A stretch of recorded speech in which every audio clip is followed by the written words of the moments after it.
नमस्कार, आप देख रहे हैं डेली पोस्ट पंजाब हरियाणा हिमाचल और मैं हूं आपके साथ श्रेया शर्मा। कार्यक्रम हरियाणा पोस्ट में आप सभी दर्शकों का स्वागत है।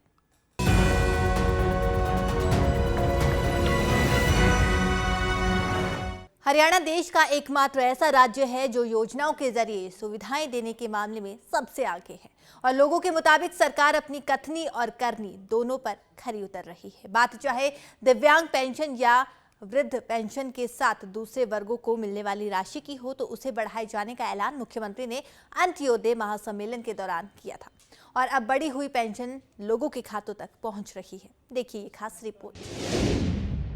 बीपीएल परिवारों के बुजुर्ग अब यात्रा का लाभ पाएंगे। अब वह सरकार के खर्चे पर ही तीर्थ यात्रा पर जाएंगे। वातानुकूलित ट्रेन में होगा सफर, ना कोई चिंता ना कोई फिक्र। हरियाणा देश का एकमात्र ऐसा राज्य है जो वृद्धों, विधवाओं, विधुरों और कई रोगी वर्ग के लोगों को सबसे ज्यादा पेंशन राशि प्रदान करता है। पहले जहां हरियाणा के पेंशन लाभार्थियों को 2,750 रुपए मिला करते थे, अब उसी पेंशन को बढ़ाने का ऐलान करते हुए मुख्यमंत्री मनोहर लाल ने उसे 3,000 रुपए कर दिया है। बढ़ी हुई पेंशन 1 जनवरी 2024 से लाभार्थियों को मिलने लगेगी। 30 लाख लोगों को हम मासिक पेंशन 2,750 रुपया दे रहे हैं।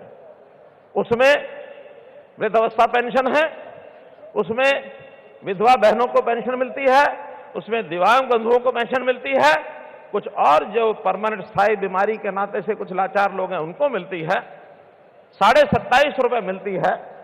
हमने अपने घोषणा पत्र के लगभग 95% वायदे पूरे कर दिए हैं। एक 5% जो बचे हैं इस वर्ष के अब शुरू हुआ है, अगला पूरा वर्ष हमारे पास है। लेकिन एक बड़ी घोषणा जो हमने वादा किया हुआ है कि हम इस पेंशन को 2,000 से 3,000 करेंगे। 250 रुपया बचा है। 1 जनवरी से ये योजना 3,000 रुपया इन बंदों को मिलेगी, ऐसी ये घोषणा मैं करता हूं। इस मौके पर कई तरह की योजनाओं का शुभारंभ भी अंत्योदय महासम्मेलन के दौरान किया गया। इन योजनाओं में शामिल है मुख्यमंत्री तीर्थ योजना।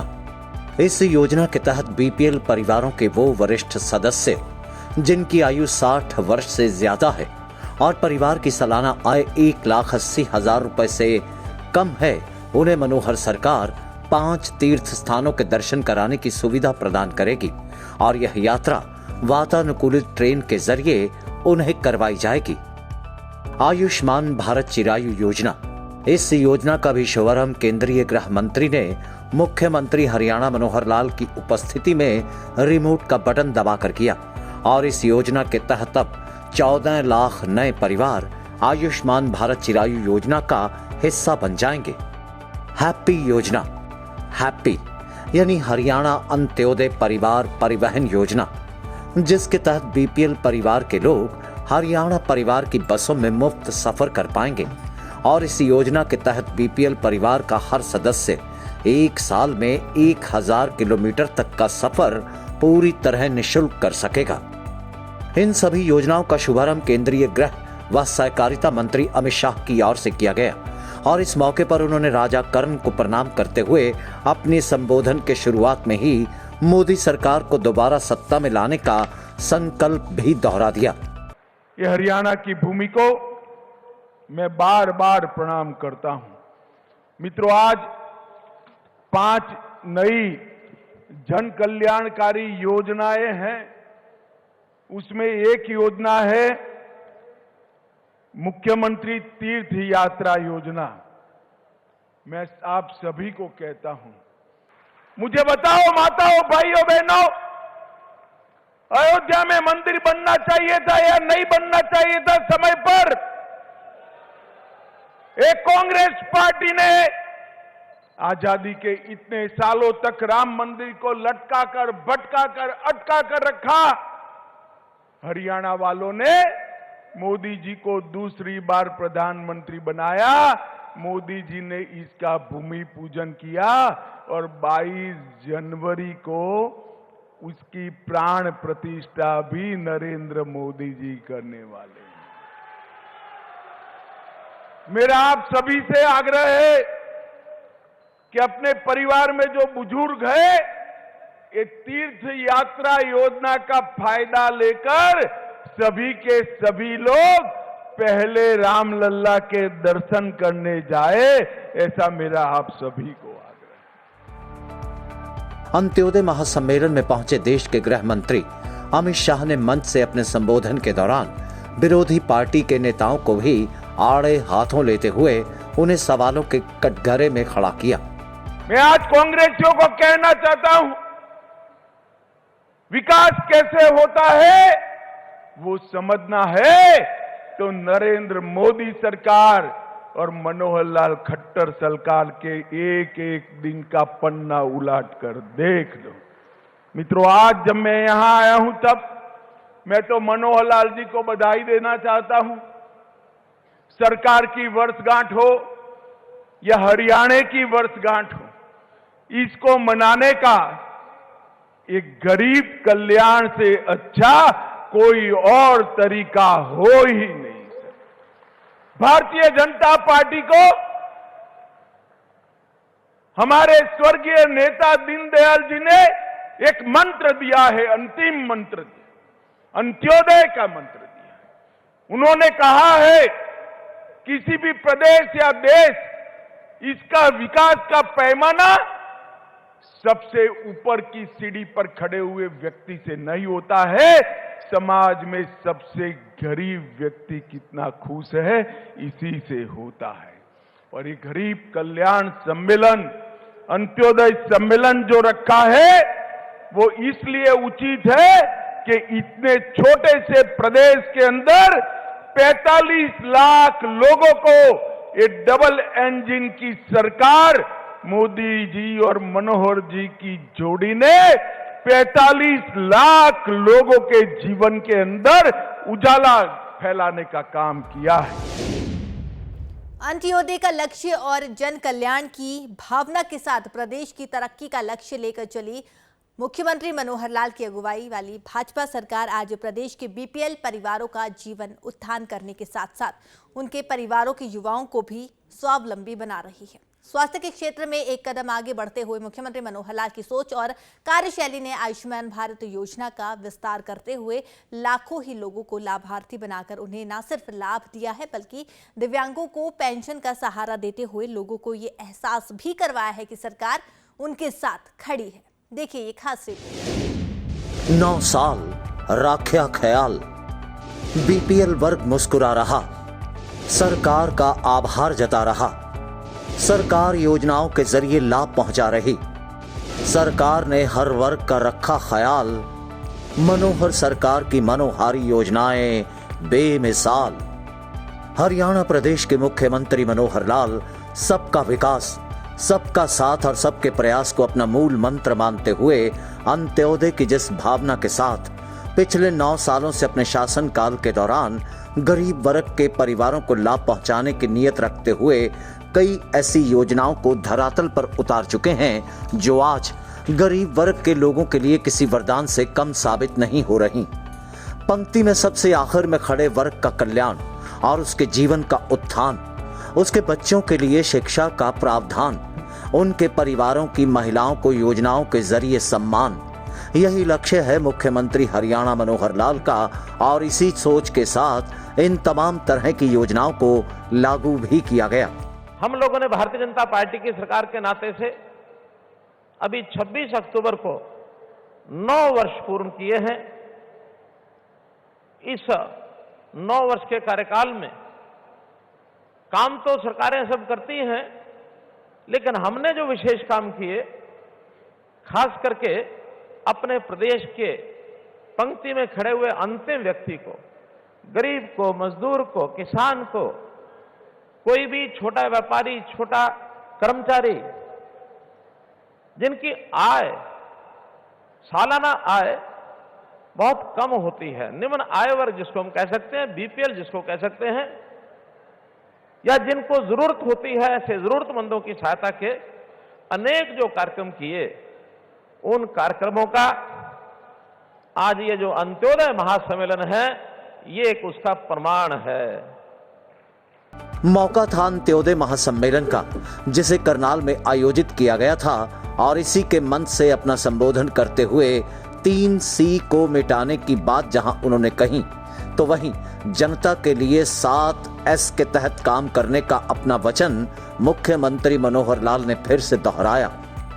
3C को खत्म करने का काम, 3C यानी क्राइम, करप्शन और कास्ट बेस्ड पॉलिटिक्स, इन 3C को खत्म करने का काम हम करेंगे। और मैं ये कह रहा हूं, आज ऐलान कर रहा हूं इस बात का कि 58वां ये हमारा हरियाणा दिवस, इसको हमने मनाया है। और जैसा हम जानते हैं 58 साल के बाद एक कर्मचारी की या किसी भी व्यक्ति की रिटायरमेंट की एज मानी जाती है। ये जितनी बुराइयां प्रदेश में पनपी हैं, हमने लगातार 9 साल मेहनत की है और उस मेहनत के बाद आज हम इस लेवल पर कहने लायक हो गए हैं। आज से इन सब बुराइयों का और रिटायरमेंट होने का टाइम आ गया, हमने सब रिटायर कर दी। किसी बुराई को भी हम पनपने नहीं देंगे, जड़ से मिटाएंगे और 7S पर काम करेंगे। 7S, शिक्षा, स्वास्थ्य, सुरक्षा, स्वावलंबन, स्वाभिमान, सुशासन और सेवा, ये 7S हैं जो जनता के काम आएंगे। उनके लिए शिक्षा, स्वास्थ्य, सुरक्षा, स्वाभिमान, स्वावलंबन, सुशासन और सेवा, इस नाते से 7S पर काम करेंगे। और जनता का जो खजाना है, सरकारी खजाना, इस गरीब जनता के लिए खोल के रखेंगे, कभी कोई कमी नहीं आने देंगे। मित्रों, भाइयों बहनों, इस सम्मेलन में पहुंचे देश के गृह मंत्री ने भी अपने संबोधन के दौरान हरियाणा की डबल इंजन सरकार को बेहतर बताते हुए पंडित दीनदयाल उपाध्याय की सोच पर खरे उतरने के लिए ही अंत्योदय जैसी योजनाओं को लागू कर देश के गरीब वर्ग के लोगों को लाभ पहुंचाया। हमारे स्वर्गीय नेता दीनदयाल जी ने एक मंत्र दिया है, अंतिम मंत्र, अंत्योदय का मंत्र दिया। उन्होंने कहा है किसी भी प्रदेश या देश, इसका विकास का पैमाना सबसे ऊपर की सीढ़ी पर खड़े हुए व्यक्ति से नहीं होता है, समाज में सबसे गरीब व्यक्ति कितना खुश है इसी से होता है। उनका एक एक कदम गरीब कल्याण के लिए आगे बढ़ा, एक एक निर्णय गरीब कल्याण के लिए आगे बढ़ा और 40 लाख गरीब परिवारों को ऑटो मोड पर बीपीएल कार्ड देने का, रेशन कार्ड देने का काम मनोहर जी ने, सरकार ने किया। मुख्यमंत्री मनोहर लाल की अगुवाई में चल रही हरियाणा सरकार प्रदेश के गरीब वर्ग के लोगों के लिए कल्याणकारी काम करते हुए आज सराहना भी पा रही है। डेस्क से गगन नारंग, डेली पोस्ट, पंजाब, हरियाणा, हिमाचल।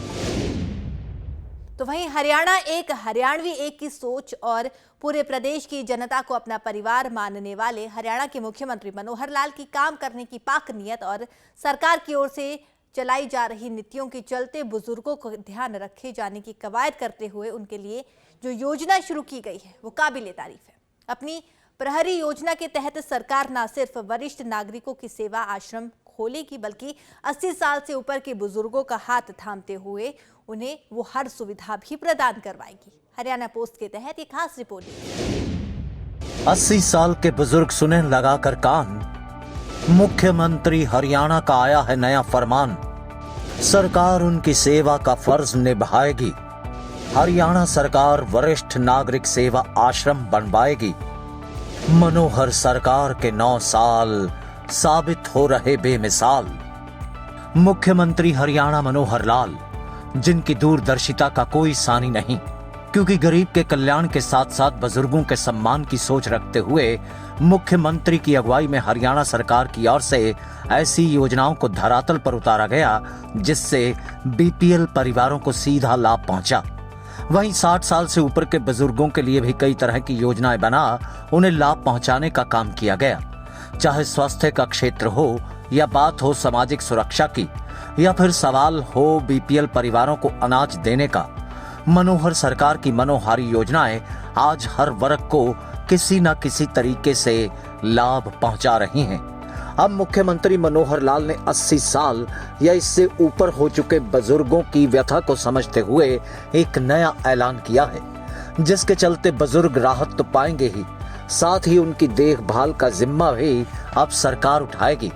मुख्यमंत्री मनोहर लाल के इस फरमान से उम्र के इस पड़ाव में अकेले पड़े बुजुर्गों को लगने लगा है कि मनोहर सरकार का यह फैसला अति सराहनीय है। 80 वर्ष से ऊपर के जो हमारे बुजुर्ग हैं, हमारे ऐसे साथी बुजुर्ग जिनकी 80 वर्ष के बाद बहुत ज्यादा चिंता करने की आवश्यकता होती है, और बड़ा एक अनोखा चित्र सामने आया। कभी कभी तो 80 वर्ष का ऊपर का व्यक्ति भी अकेले रहना पड़ता है। हमारे पास ऐसे 3600 ऐसे हमारे जो बुजुर्ग हैं 80 वर्ष से ऊपर हैं, अकेले रहते हैं। कैसे वो अपने खाने की व्यवस्था करते होंगे, कैसे वो भोजन की व्यवस्था करते हैं, यानी कपड़े की व्यवस्था करते होंगे। शेष भी बहुत आवश्यकताएं होती हैं, कहीं दवाई की है, कहीं देखभाल की है। तो इन सब के लिए भी हमने विचार किया है कि हम वरिष्ठ नागरिक सेवा आश्रम ये बना रहे हैं। हर एक डिप्टी कमिश्नर को हमने कह दिया है कि जिला केंद्रों पर वरिष्ठ सेवा आश्रम जो हैं, वरिष्ठ नागरिक सेवा आश्रम ये बनाए जाएं, और ऐसे जो बंधु हैं जो अकेले हैं, उनको रहने में कठिनाई है, तो उन सेवा आश्रम में वो रहेंगे, उनकी पूरी देखभाल की जाएगी। वह बुजुर्ग जो 80 साल के हो चले हैं और कहीं परिवारों में रहते हैं और सेवा आश्रम में नहीं जाना चाहते, तो भी सरकार उनकी दशा जानने के लिए अपने तौर पर प्रहरी योजना चलाएगी, जिसके तहत रिटायर्ड अधिकारी उनकी हालत और हालात जानने के लिए हर 2 महीने के अंतराल के बाद पहुंचते रहेंगे। और अगर मानो वो नहीं भी आना चाहते, कहीं रह रहे हैं, मानो परिवार में रह रहे हैं, तो भी हर 2 महीने में एक कोई ना कोई कर्मचारी अथवा रिटायर्ड कर्मचारी, जिसका हमने एक व्यवस्था बनाई है प्रहरी योजना बनाकर, इस प्रहरी योजना के अंतर्गत आपके पास 2 महीने में कोई एक व्यक्ति संभाल के लिए, देखभाल के लिए, आपका हालचाल पूछने के लिए जरूर आएगा। तो इस प्रकार से ऐसे जो हमारे बुजुर्ग हैं, शारीरिक रूप से कई बार आवश्यकता होती है, तो उनकी सबकी सेवा होगी। अपने इस ऑडियो संवाद के दौरान मुख्यमंत्री हरियाणा मनोहर लाल ने बुजुर्गों के सम्मान के साथ साथ उनका अनुभव युवा पीढ़ी के लिए बेहद सहायक हो सकता है, इस बात को भी रखा। इसलिए उन बुजुर्गों को चाहिए कि वह अपने तजुर्बे को दूसरे लोगों के साथ साझा करें, ताकि एक प्रकार से उनका मार्गदर्शन भी हो सके।